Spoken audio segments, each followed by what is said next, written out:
What's up, everybody? Welcome back. Today we're taking a look at the huge war that we just had in Tribe Gaming. Tribe versus Nova, last year's World Championship winners. We're going to go ahead and take a look at what strats the pros are using to triple bases in preparation for the Town Hall 13 Cup that's coming up in a few days.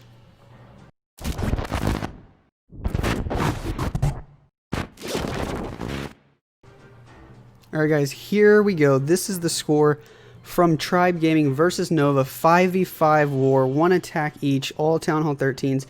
Nova did get the victory over us 13-12. They won by a star. Really nice job to them.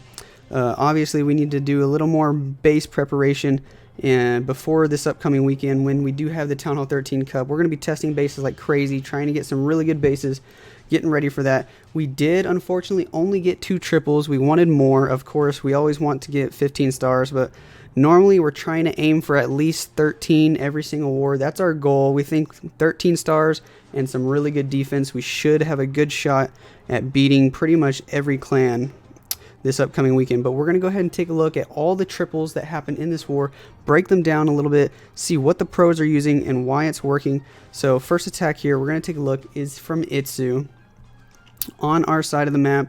Now looking at this base, this was in a really short war. This was in EWU. Normally, you know, these ESL style wars, you have a full hour to plan, and if you want, you can just have everybody wait till the last second and everybody attacks at the end of the hour. But in this war, for this league, somebody has to start attacking in the first 20 minutes of war, and then it's back to back. One person attacks right after the other. So iTzu really only had like 18 minutes to come up with this plan and cook the army and everything. So props to him for getting the triple here. We're going to go ahead and take a look at what he was doing. I was on voice with him for this. All of the guys from Tribe, all 5 of us, we were on voice together talking to each other about our plans. Now, what he wanted to do here is he saw this long compartment here, and he wanted to take advantage of it. He thought this was a little base building error from the guys over in Nova. Inside this compartment, you not only get access to a scatter shot, the clan castle, the queen, the eagle, but also the inferno, this wizard tower. And I mean, you can just cut some really nice pathing because you can reach all this stuff with your queen. I mean, just all of it right here. And so you can already see the L shape that you need for the back end troops. So right there, just from seeing this one compartment right here, he already knew he wanted to walk his queen this way and wall break into this compartment here. And so that was the foundation of the plan. Then he just had to figure out what was the best way to funnel both sides. So he just needed to funnel this side, wall break in, and then his plan was, I believe, to use the king this way, and then the siege barracks more like over here to continue where the king dies off.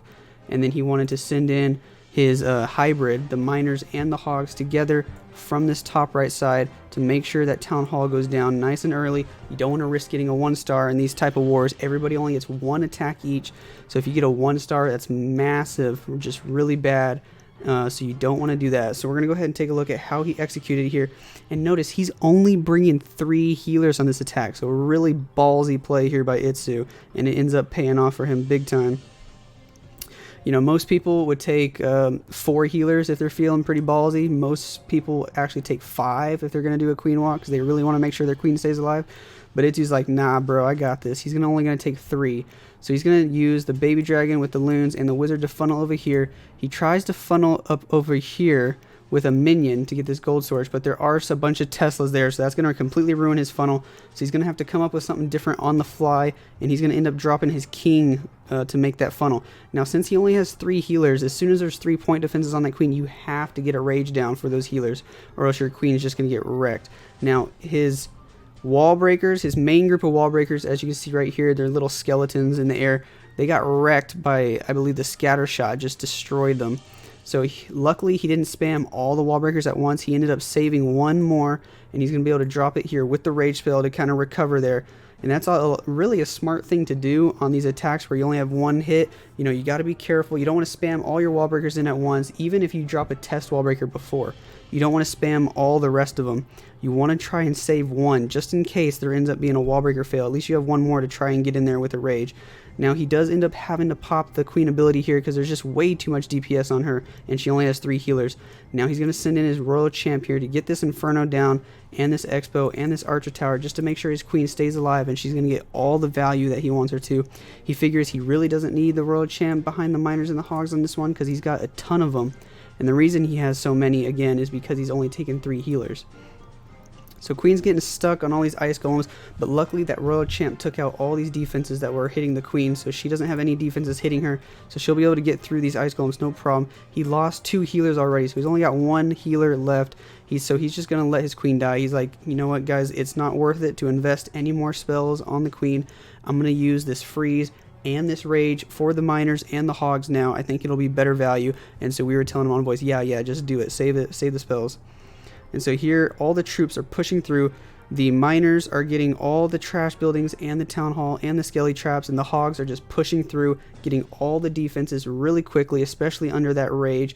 They're just annihilating buildings. Now these troops over on the left side are getting kind of wrecked by the Inferno and the Wizard Tower because he doesn't heal them or anything. He chooses to heal the core group where he has more hogs and more miners. So smart choice there. He didn't have enough spells to heal everything, but that's all right. And he's going to have just barely enough miners and hogs to get through this one. It's going to end up actually being pretty close. Now the reason I think it was pretty close is because, he had to use his royal champ over at 3 o'clock, and although she got good value, normally I think she just gets such good value when she's behind your big group of troops on the back end, like miners, hogs, stuff like that on the back end, where she's not only doing damage to defenses, but she has those miners and those hogs tanking for her. So she's not only able to take out 5, 6, 7, 8 defenses like she was able to do over here, but she's able to take out half the base because she's got miners and hogs tanking for her. So if possible, when you can, I think it's normally better value to use the royal champ on the back end with your miners, with your hogs, with your dragons, with whatever troops you're using, because she just gets such good value when she has something tanking for her and she can just take out half the base on her own. So that one's going to be a triple there by iTzu. He still had 5 or 6 miners up. Really nice plan by him, especially since he was the first one out of our 5 guys to attack. He had to go in super early because that's just the way this league worked, EWU. So now we're going to take a look at my attack. This was the last attack of war, so I did have the full hour to plan. Although I was watching all the other attacks through like half of it, so it's not like I spent an hour staring at the base. But basic idea of this attack, I mean, you guys have been seeing me do it on my channel for the last few days now. I'm really enjoying this attack, and it's working on a lot of bases. The Yeti Bomb Hybrid, and I'm only going to be taking 4 healers because I got a little inspiration from iTzu there. I wasn't quite willing to only take 3. I think 4 was the perfect amount on this one. It ended up working out really well. So what I saw on this base, I thought, okay, the Town Hall, super easy to get with the blimp. Even if he has some outside SAMs here, I can just trigger them with some loons, which I bring here just in case. But the main thing I like is the dead zone here and the dead zone here. I think make it really good for miner and hog pathing, because I figure if I can get my blimp to explode on this side of the town hall, I know the closest, the Yeti mites are going to take out the town hall. I've got Yetis in my blimp, and the Yeti mites are going to take out the town hall. Then they're going to go to the next closest defense, and we got to think where that is. So first off, if the blimp comes from this direction, the explosion damage is going to take out the bomb tower. I mean, the explosion damage is like 1500 damage, and I think that's more than the bomb tower even has on HP. So the bomb tower is going to be dead as soon as the blimp explodes. It's going to explode right about there. The Yeti mites are going to target the town hall, the Yetis and the Yeti mites. The town hall is going to go down. There's probably still going to be a few Yeti mites left after that. I think they're going to go here. They might even go to this AD. Some of them might target the Expo, some might target the Archer Tower. But what I'm thinking is it'll be really good if they can get these 2 defenses down, because if they do, then I can start a queen walk over here on the 3 o'clock side, 2:30 side, and the CC gets pulled by the Yeti mites. The CC goes over to my queen. The queen will be able to then kill the CC and just walk up this way. She'll be able to take out these defenses here. So let me erase that and draw it a little bit better now. So say these defenses are taken out, these defenses are taken out. you can already see the channel. These are taken out. Let's say these are taken out. I can sui my king to walk this way and get all this trash like that. And now the miners and the hogs, my hybrid, have nowhere to go but straight through this channel right here. I mean, it's just perfect. You can keep them all inside of one heal spell, inside of one rage spell at a time. And I mean, it's just perfect. The channel is super tight until they get on this into this back end where it finally splits off and you get some bad pathing. But if you can get that far into the base and still have all your miners and hogs alive, it's definitely going to be a triple. So that was the basic idea of my plan, and then all I had to do was execute it here. So let's go ahead and take a look at exactly how I did it. So first off, I'm going to be using the loons down at the bottom to get this archer tower. I'm only going to use 3 of the 4 because I want to use the 4th one as a Coco loon for the queen's healers. And we're going to take a look at how this blimp explodes. Does it kill the bomb tower when it explodes? Yes, it does. So right there, the blimp damage destroys the bomb tower. Tesla pops up there. Look at all these Yeti mites go. They're going to get that archer tower like I wanted. They're going to get this other archer tower over here, which isn't really what I wanted, but it ends up being really good. They do leave up this AD and this Tesla, which is kind of going to mess up my pathing, but you'll see how I correct that. You'll see how I correct that here in just a little bit. So I dropped the queen, I dropped the Coco loon, then I'm going to drop the healers. Then I'm going to wait as long as I can to drop this poison because I don't really need it yet. Now I'm going to drop it right on top of the queen. Especially anytime your queen is fighting a hound, you always want to drop the poison right on top of the queen. That way it gets the most pups possible, since the pups are going to spread out around your queen. I see a lot of people drop the poison incorrectly when they're fighting a lava hound with their queen. Say they have the lava hound right on top of the queen and there's like an ice golem coming from this direction. They'll drop the poison like this, for example, where it's just barely touching their own queen. And that's the wrong way to do it. Sure, it'll hit the ice golem like a second earlier and damage him a little more, but you're going to end up missing half the pups that are over here. And those pups do a lot more damage to your queen than a little ice golem or a few archers. Even when there's archers coming late from the CC, they're going to get in range of this poison if you drop it right on top of your queen. It extends far enough and the archers are going to stand like this. So you always want to drop that poison right on top of your queen whenever she's fighting a lava hound. So she kills the lava hound and the pups. Then I'm going to drop the king down south. He's going to walk this way, get all this trash, keep going around. Queen's going to step up and walk this way. Now at this point, I haven't used any rage spells on the queen, and I'm like, you know what? I don't think I need to. I think I can save both these rages for the miners. I think Queen's going to stay alive if I just start the miners super early and the hogs super early. So here we go. I'm starting the miners and the hogs already. Queen's barely stepping up for this first row of defenses. And now remember, she only has 4 healers and there are like 3 defenses hitting her. So I have to rage to keep her alive, or I can just pop her ability. So I'm just going to choose to pop her ability and save the rages for the miners and the hogs if I can. Now, remember I said I was going to tell you how I corrected for this bad pathing over here with these 2 defenses? What I do is I send in the Royal Champ from the bottom. I want her to take out these 2 defenses and then push in and catch up with the hogs and the miners. So that's what I do there. Instead of sending a bunch of hogs in from the south, I want to send all the hogs in from the same spot so I can heal them all at once. I am going to actually pop the Warden ability first while all the hogs and miners are still alive. That's how you get the best use out of it when you don't have to save that Warden ability for the Gigabomb. You always want to use it super early when all your miners and all your hogs are still alive. That's how you get the best value. And then from here, it's just, you know, you keep raging, you keep healing, make sure that nothing is dying. I mean, you hit a few spring traps, you can't stop that, you can't prevent that, but you want to make sure that everything is staying at full health as long as possible. And I mean, that last heal into the back end of the base, Queen is still alive. I never even had to use a rage for her just because I started the miners and the hogs at the perfect time. And I mean, look at this, guys. I've got like 10, 15 miners still alive. I still have like 3 or 4 hogs. No, only like 2 hogs. With the Royal Champ at full health, all 4 heroes still alive. I mean, this base was wrecked. Just absolutely crushed. So, and I think this is actually Way here. This is Way from Nova, MVP from the last year's World Championship. So I was able to just destroy his base here at the end of war, but we still came out with the loss. So, I mean, props to Nova. They did an awesome job. We're going to go ahead and take a look at all 3 of their attacks now because they did really good on offense. So, yeah, we definitely want to highlight that. So, LP here, going to be coming in on iTzu's base. And, I mean, I've been telling you guys this for weeks. The bases with the outside town halls that are walkable, I mean, they're all tripleable by just walking the town hall.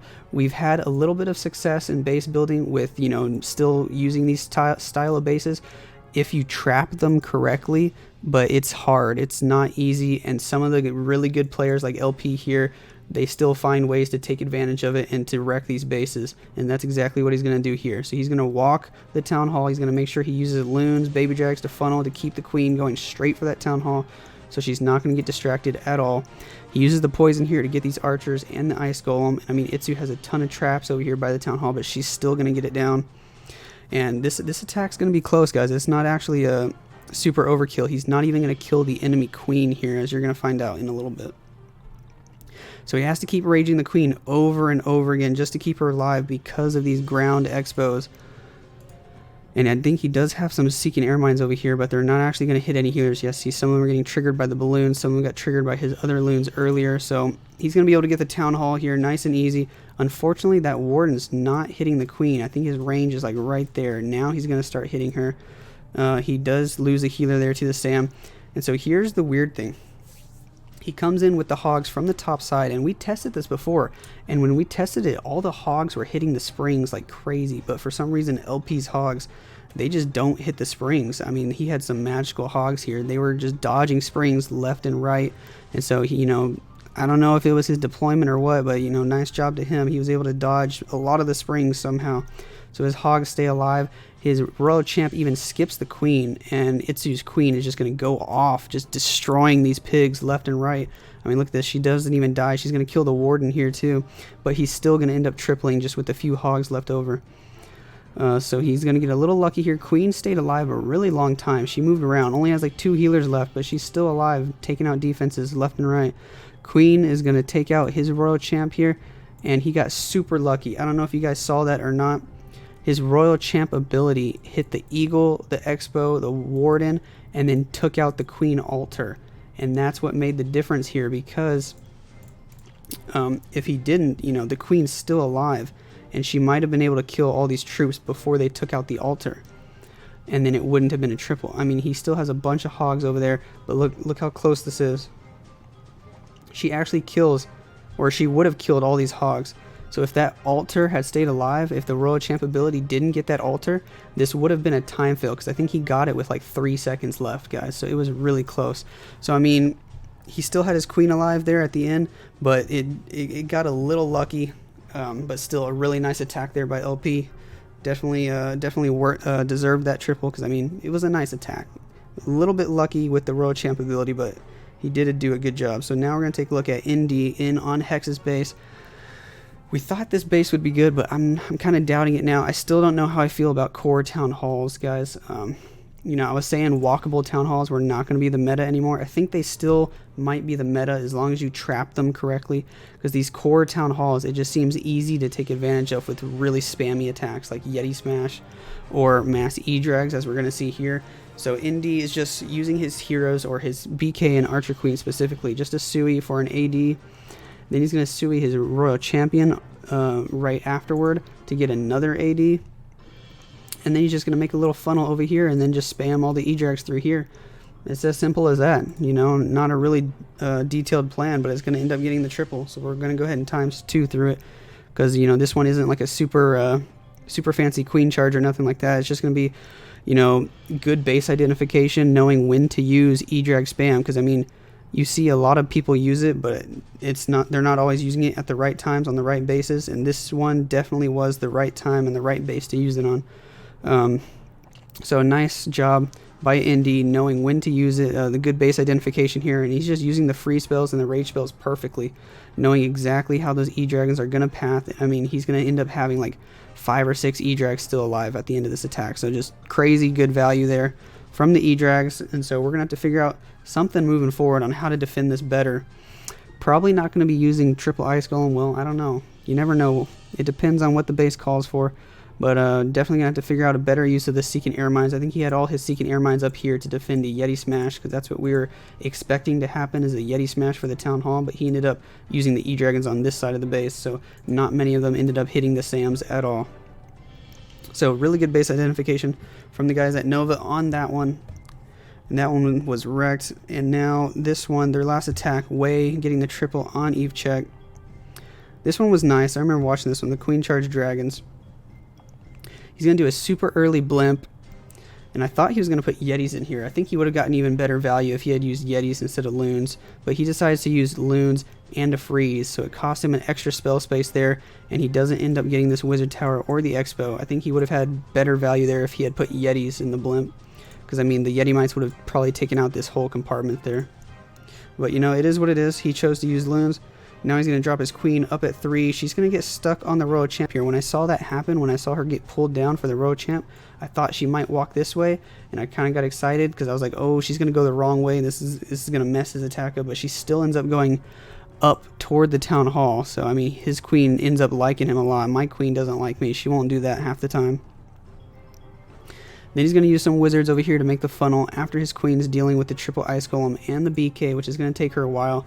It's going to take her a long time to get through all this stuff. He's going to end up having to rage her pretty soon. Excuse me. So after she's done taking out all those Ice Golems, it takes her like 10 years. He's going to drop the King over here at 7 o'clock to try and walk this way. I think the King ends up coming back. Yeah, he does. And then he's just sending all the dragons in straight through here. He still has free spells. He still has a rage spell, so he can just freeze this AD and the Eagle over here. He misses the Eagle just barely, but still going to get good value from that freeze. Rage up, uses the Warden ability pretty early. Like I've been saying, you know, you want to use that Warden ability sooner rather than later, as long as you don't have to save it for the Giga Bomb. It gets way more value when you still have a lot of troops alive. His Queen is still alive. She's going to stay alive the whole time. And she ends up being the one who finishes the base off with the Tesla farm over here, because a lot of his dragons end up petering out. And they're going to die pretty soon here. We probably should have put these Infernos on single, guys. Honestly, the base building meta, single target Infernos are coming back. I think they're going to make a comeback. Maybe not all 3 on every base, but at least 1 or 2. It's helping defend Yeti Smash. It's helping defend Mass E-Dragons. And I think, you know, Yeti Smash and Mass E-Dragons are going to be the more reliable strats that a lot of, maybe not the pro players, but a lot of players in general are going to be using. So, you know, you're playing in those ESL tournaments, you know, your first round, your second round, your third round, you know, you don't know who you're playing against. They might just be Yeti Smash spammers or E-Drag spammers. I think single target Infernos are going to make a comeback in the base building meta. Because, you know, not everybody's going to be able to do those super insane Queen charges like iTzu's been doing, you know. A lot of players can, and props to them if they can, but not everybody can. So I think the base building meta will change a little bit moving forward. But there you guys have it. Little war recap, little breakdown of all the pro attacks from this war. There were 5 triples and 5 fails. So, I mean, is Town Hall 13 balanced? I'm kind of liking it at the moment. And these aren't even max bases completely. A lot of us still have, you know, weak cannons. Like my base here, for example. I think I already made a video on this base. So if you haven't seen it already, you can go check it out. But, you know, a lot of these bases, they don't have max buildings. You know, my cannons are still Town Hall 12 level. A lot of my Teslas are still Town Hall 12 level, and yet I'm getting, you know, 72% defense, as you can see here. It just depends on how good your base is, but, you know, we're still trying to figure out the base building meta, still learning, trying to test new stuff, see what's working, what's not against certain attack strategies, and I think the base building meta will catch up soon. I think the hit rate overall, at least at the pro level, is probably going to stay around 50%, and it might be a little bit lower as an average for the whole community. We'll see, though. It depends on what balance changes Supercell decides to implement in the coming weeks and the coming months before the World Championship qualifiers start up again. And if you guys are looking forward to those, definitely let me know down below. Other than that, if you guys like the video, make sure you subscribe to stay tuned for more. Like the video, comment down below, tell me what you're thinking, and I'll catch you guys in the next one.